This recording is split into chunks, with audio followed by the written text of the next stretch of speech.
Welcome to the Explainer. Today, we're going to try and peer inside the mind of an AI. And we're going to ask a very strange question. Why is a cutting-edge language model so completely obsessed with ancient magic? The answer, as you'll see, reveals a powerful new way to audit what these models are actually thinking. So, let's start with the central mystery, right? When you prompt a large language model, when you ask it a question, what is actually happening inside its digital brain? We've got these incredible tools, but honestly, for the most part, their internal logic is totally opaque. It's a black box. And the answer is often way stranger than fiction. You know, when researchers took a peek inside a powerful open source model called Llama 3.2, they found that, yeah, it was processing complex ideas, but it had also developed these very specific high-purity concepts for things like chemical suffixes and, bizarrely, ancient divination techniques. I mean, just think about that for a second. The single most clearly defined, crystal-clear concept in this vast 3,072-dimensional space was the suffix mancy. Now, this isn't just some random quirk. It's a fundamental clue about how these models organize information. And it really begs the question, how on earth do you even find something like that? Well, to find these hidden patterns, we have to first understand why AI is a black box in the first place. And it's not just that it's complicated, it's that these models are often trained to prioritize performance above all else, which leads to an internal structure that's, it's inherently messy.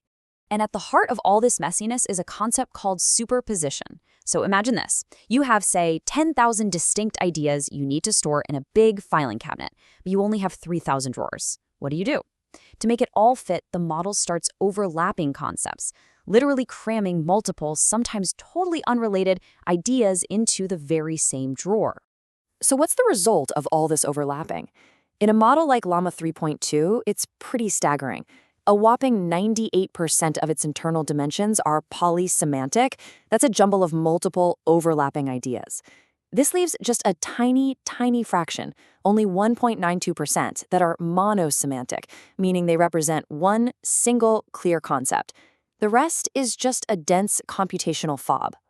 Okay, so the AI brain is basically a dark, crowded room. How do you find anything in there? Well, you use a flashlight. And in this case, that flashlight is a simple but really brilliant technique called top K activation analysis, or TKAA. The process is actually surprisingly straightforward.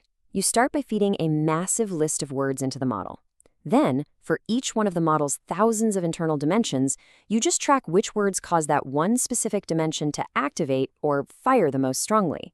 And then, you just look at that top list of words and ask a simple question. Do these have anything in common?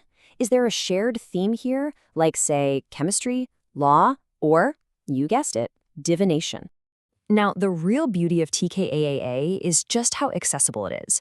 It's what's called a post hoc tool. That means you don't need to retrain a model, you don't need a supercomputer. It works on models that are already deployed and being used out in the wild today. In fact, you could run this kind of audit on your own laptop. So TKAR is great for finding these odd little quirks. But it can also be used for something far more critical, uncovering the hidden geometric biases that are baked right into a model's understanding of the world.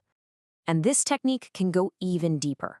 Researchers can create what they call prototype concepts, just by averaging the data from a list of related words.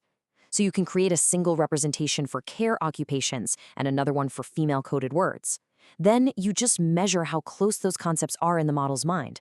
And on the chart like this, a higher positive score means the model sees those two concepts as being very, very closely related.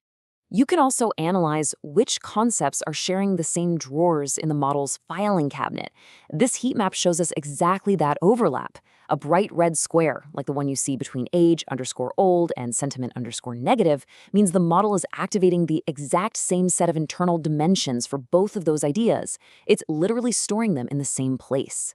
That's what's called geometric conflation. And when you put these methods to work, the findings are pretty stark.